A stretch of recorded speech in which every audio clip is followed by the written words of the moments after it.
Now I have the pressure of being last. Okay. Yeah, come on, geez, you got to spice this Let's one see. up. It Spice it up. should be uploading now. Let me pop it open on my screen as well. Ah, here we go. Ah, yeah, I've expected a few Oh, of these. Jojo three times in a Jojo row. three Let's times. go. I'm the only Yeah. one who hasn't put JoJo's on mine yet because I haven't actually fully watched. Maybe we should fully just call watched ourselves it. the Jojo podcast or something. Joe. I haven't even fully watched Giorno's it yet. theme is still one of the greatest character themes ever. Yeah. Yeah. Yeah, I ain't not gonna lie. I had half of these I expected to be on the list. On your free. Okay, so very first one, Golden Kamuy, my favorite anime of all time. Golden Kamuy, like, it has the perfect mixture of like really great character building. And It then a has jerk-off battle. it does have a jerk off battle. It has dick jokes. I am very famously known for liking dick jokes. And Golden Kamuy, like I love the historical narrative, like for historical narratives, and the period just of the Russo-Japanese War is just a really interesting period of Japanese history. Then you have the whole exploring the Ainu culture, something I had never heard of before.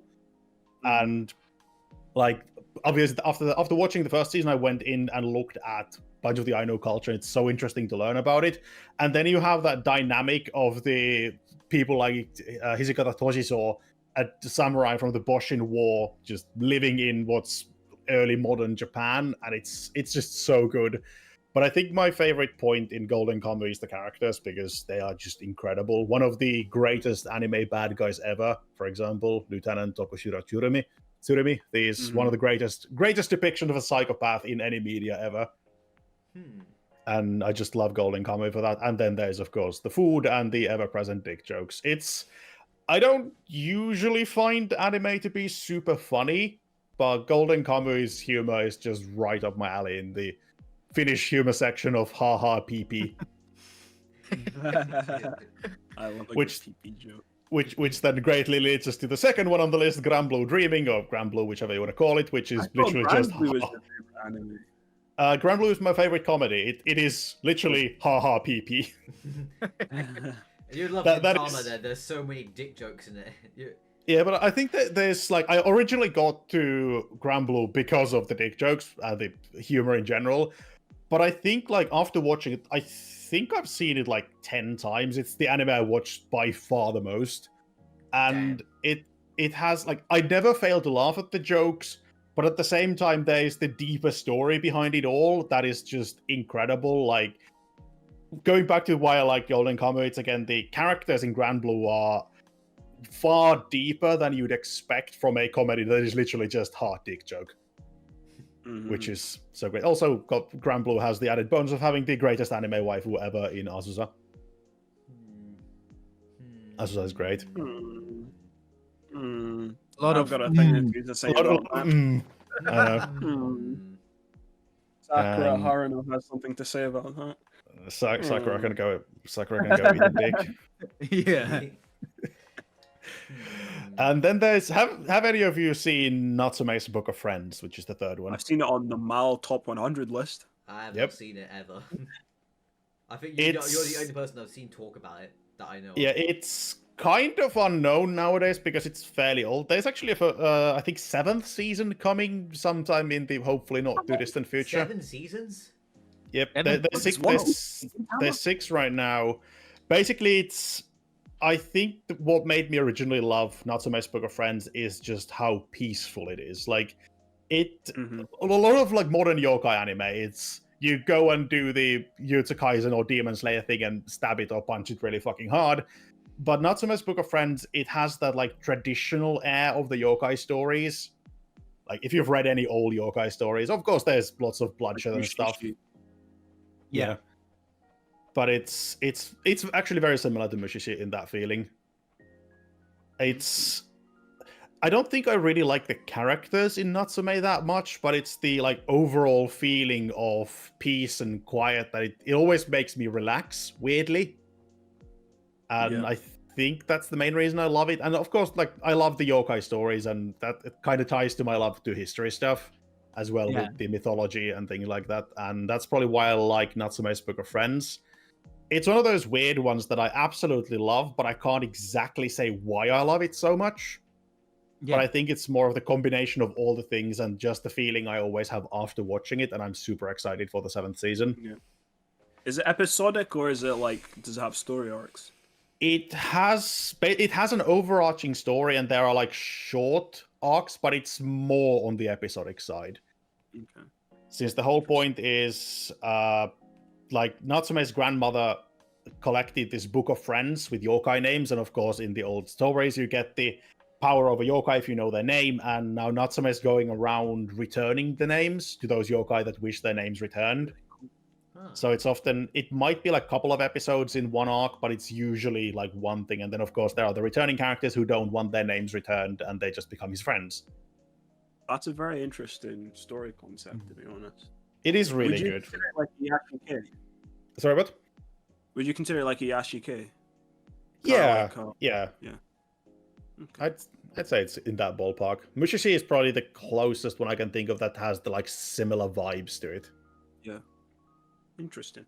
And I then like we it. have I almost thought the only shonen on this list, but of course there's JoJo's as well. One Piece. I think the thing with One Piece is like I've always watched anime, but One Piece was the thing that got me to the point where I'm now, where I like really started to love anime. There we go, Consumer showing his One Piece. 103, damn. I am. Cheese. Yep. Quick question. Sorry. How did you like? Was it ever a problem for you the 1,000 episodes to catch up to, or how did you? How Skill did you? issue, bro. Exactly. Yeah, probably the So- skill issue of me. I started watching One Piece because of my girlfriend loves One Piece, and she wanted me to watch it with her. But basically, we had the movie night / date night like once or twice or thrice a week, where we just watched One Piece together. And I just like, I'm not a huge fan of shonen in general, Mm-hmm. but there was something in One Piece that clicked, and I think a big part of it was the companionship of watching it with someone who really enjoys it and who I personally love. Yeah. And like that is what really got me through the start, because I didn't actually like One Piece that much when we started. I think it really clicked on me during Arlong Park. But I'm now rewatching One Piece with a friend who has never watched it, and I will say that it's a huge commitment, but watching it second time hits different. It's really cool. It's really cool to see the shit that is referenced. Like there are references in Skypiea that have just become relevant in the story, and it's incredible to see that. Damn. That's pretty interesting. How many episodes do you watch in a day? What's the most amount of episodes? It depends. Like we had a Christmas break from uni, and we basically just got up, watched One Piece, made food, slept, got up, watched more One Piece. Nice. It took us 4 years to get caught up with it. Oh, Okay. Take your time with it, bro. Yeah, but that's still like with uni and work and everything. Scientifically speaking, you can actually. It takes a month to catch up to One Piece. If all you do is just sleep Yep. for 4 hours, sleep for like 4 hours, and watch it all day constantly. So yeah. Or just read the manga, bro. You can Yeah. read it like five times as fast as Yeah, you can. then watch. the thing with reading shonen manga, I don't know if you guys are like that, but for me, shonen shows are meant to be watched as an anime, not to be read as an Yeah, anime. absolutely. I They- agree with that. They are. Because Because like you'll be flipping through it, and then the character's like charging up, then it's just, and then the next page is punch, and then the next page the character's dead. No. It doesn't The whole hit the Charge Up same as it thing does in the the whole Charge anime. Up thing came from the anime though. That's not really a thing in the Yeah. manga. Even with Dragon Ball, like that was a how do we stretch out this episode thing rather than Yeah. like it being a feature of the manga. Yeah. Like, that doesn't exist in manga. Yeah, I will say I don't like battle shonen in manga. I just don't think the battles work in manga. Yeah, agree. And then the next one on the list is the only relatively recent show, Need to being watch it Which one is still. it? Apothecary Diaries. Yeah, I knew this one was gonna come up. You can't talk. Which about is- Your it. video on it was really Yeah. I will say, for those who have been watching Apothecary Diaries and Frieren, I love Frieren, and I was very close to putting that on the list, but the last three changed places like 50 times since I made the 3x3 to this airing, so Frieren unfortunately got cut. Apothecary Diaries, it really has all the things Golden Kamuy did. Like, it has incredible characters, it has the really interesting historical setting where the I think the big thing for me in Apothecary Diaries is the thing that it feels like they made the historical setting first, and then they wrote the characters to fit that. I haven't actually seen many like films or just any media in general set in this specific period of ancient China. Oh, bro, you just got Yeah. to start watching Yeah. K-drama, K and P dramas. Yeah. Bro. I think the big thing is, especially like Mama is one of the greatest main characters in anime. Period. I think. Well, that's The- that's a tough statement. the whole, you gotta like- compete with the likes of Kirito. Don't get me started on Sword Art Online. Holy fuck. I don't like Sword Art Online. But yeah, I think the big thing with my favorite part about Apothecary Diaries is probably the whole thing that since it's in the Imperial Palace, the only person who holds the absolute power is the Emperor, and Mama is at the very bottom of that pecking order. And I think it's a really interesting dynamic of her like working in that world where she has no power, but then she's given power by other characters to do certain things. And it's the power dynamic is probably my favorite part, especially because it's not the usual anime thing of like, we shall now overthrow the Emperor and we are now powerful. Because it's like, well, you're gonna get your head lopped off if you try that. And there's like one incredible scene that's probably my favorite scene in the story is it's Mama talking to Jinshi, who is the other character in the image there, who is the only character in the story who basically has any real power, who is like constantly present. And Mama just goes, when do you execute me? I want you to do it with poison. Don't cut my head off. And it's not like if you execute me, it's when you execute me. Oh yeah, I think did you put that scene in your video? I did put that in the video. It's really grim and it's also really cool. Then we have JoJo's. I don't think I need to say much about JoJo's anymore. JoJo's incredible. I will say though, it took me super fucking long to get through Phantom Blood, and I think JoJo's. I'm saying as a consumer that JoJo's really hit me in Diamond is Unbreakable. Mhm. Yeah. Like So that's would you say that Diamond is Unbreakable is your favorite part? Yeah, it's a close toss-up between Golden Wind and Diamond is Unbreakable, but I think Diamond is Unbreakable is my Have favorite. any of you guys read the mangas? I've read Steel Bull Run, which I am super excited for to get animated. I haven't, think- unfortunately. I think out of all the parts, Steel Bull Run might be my favorite, but obviously it's not anime, so True. Yet. Yeah, it's a toss-up for me between 7 and 9. yeah. Um, I haven't not read 9, 7 and I haven't 4, read sorry. 9. Yeah. 4. Sorry, I don't know where I was on about there. Yeah. 4. But I really like 4. Yeah. Yeah. Then we get to yet another historical show on this list in Vinland Saga. I will say for Vinland Saga, for me, the manga is the big thing here. The anime is incredible, but I think the manga is the big thing here because Vinland Saga's the 2 seasons we have currently of the anime, that's just the prologue basically. And the 3rd one is where it's gonna start. Oh, so it's But I basically feel like for me personally, I kind of lost interest after Farmyard from when I remember reading the manga. So I don't actually know what happens after that. Do you think it's as good? There's a slow bit after Farmyard when the like full thing really gets rolling, but it becomes really good. It's not a long time until it becomes really good, but it becomes really fucking good. Okay.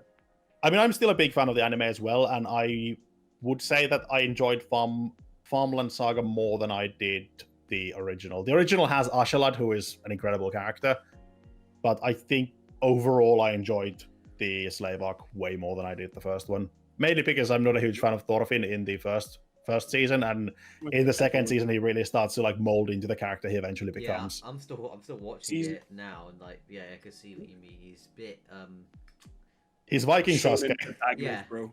Yeah. Viking Average Sasuke. shonen protagonist in this Yeah. day and age. You killed my dad. cope. Yeah, You killed my there's dad, L. the core memory is born when when Daddy dies.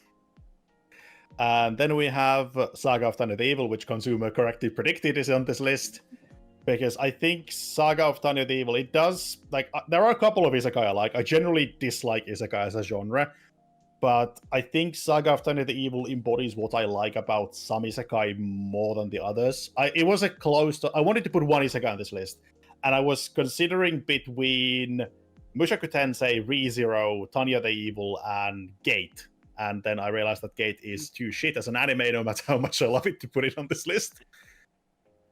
And I eventually went with Saga of Tanya the Evil, simply because it still has that feeling of isekai, but it is so goddamn different. Because the usual isekai is, of course, the fantasy world, go stab a monster, have fun kind of thing. I really like how Tanya acted. Like, she didn't act like a typical main anime isekai main character. Like, she's really like evil. Yeah, I think that as the name suggests, he's very evil. Yeah. The depiction of soldiers in general in Saga of Tanya the Evil is really good, and of course, Tanya is being the demon in the disguise of a little girl. It's just so good. I really like looking at all the guns and stuff, because looking at the French soldiers in it, they're all using the Label 18. Yeah, it's 1896, 1886. It's actually modeled correctly. Same with what the Germans are using, and also the other guns. And also, I found the part with the trench gun funny. It's like, trench guns, that's a war crime.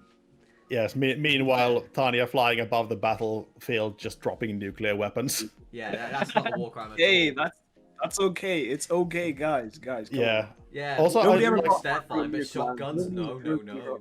Yeah, I think for Tanya the Evil, the biggest thing I loved is the depiction of soldiers, and then the whole war makes monsters of us all kind of thing. Like, you have the people like Anson Su, who is obviously the great character Marisu's father. There is a character called Marisu in Tanya the Evil. And yeah, like he starts off as this great soldier. He loves his family and wants to protect his people, and then in the end, he has just gone fully insane, committing suicide, trying to kill Tanya. Yeah. And then there's his daughter comes along and tries to do the same. Yeah, and then there's the narrative of the whole god thing. I think that was a really interesting take. Yeah, like I think it's real. Yeah, I think Tanya the Evil has probably the most interesting take on religion I've seen in anime, because it's one prick of a god, and the human who to the very end has decided to spite the divine. And the last one on my list is maybe the only dodgy one on this list. I had to include something because there are things. You think so? Yeah, there are things in Made in Abyss that are questionable. Yeah. I think best explanation why I put Made in Abyss on this list is probably from one of my own videos, which is that it's the greatest anime that I have ever had the displeasure of seeing. And we also smiled at Zinko-san's dog. Yeah. Oh gosh. Yeah. No, but there's nothing great. There's nothing great. There's nothing great about that. Made in Abyss is incredible. It has scenes that are absolutely disgusting. There are scenes that are dodgy as fuck. But as a whole, it's just an incredible story. Like, amazing world building. The characters are a bit hit and miss. I think I don't really like any of the main cast, with the possible exception of Nanachi. But like the other characters are just so cool. Ozan the Immovable. Yeah. And Bondrewd is a great villain. Spoilers, I haven't seen season 2 yet. I assume that's the guy with I haven't even seen any of it. I watched Cheese's video on it. There's season 1, the third movie is in between the two seasons, and then you have season 2. There are 3 movies, but the first 2 are basically just a recap of the first season. Wait, so are the movies canon to the show, or? No, it's a recap. Okay, movies 1 and 2 are recap of the first season, and then the third movie is what happens in between season 2 and season 1. Okay. I haven't watched any of it yet, so I'm gonna put this one on my list. It is really good, but there are things that make you feel very uncomfortable. The manga is just a bit of a weirdo, but yeah. I think, to be honest, I've seen some panels from the manga, and honestly, the anime tones it down. I'm not gonna lie to you. The anime is somehow less awful than the manga. So. Yeah, it is. It's less graphic because you can't get away with that much shit on TV. But there are still some scenes that are very uncomfortable. The world building, I've never it is very fantasy-esque in the sense that I've never seen a world for a show or an anime that immediately grasped me Made in Abyss is this Made in Abyss? Yeah, Made in Abyss. I think Made in Abyss is one of the best world buildings in all of anime. It's Definitely. there's like everything has some thought put into it, and it's just awesome. So good. And like, Jeez. Oh, I don't sorry. know how much you guys know about it, but like, there's this essentially enormous cavern that just opens up on this island, and there's some people with like unknown riches and stuff. So there's some people who've made their life off of like getting things out of there. But the issue with it is, for some reason, there's this like power that like comes from it. So every time you go down, the further you go down, the like increasingly, I guess, I don't know how would you describe it. Like you can't come back up. Like it starts to like affect your body and stuff if you try to like.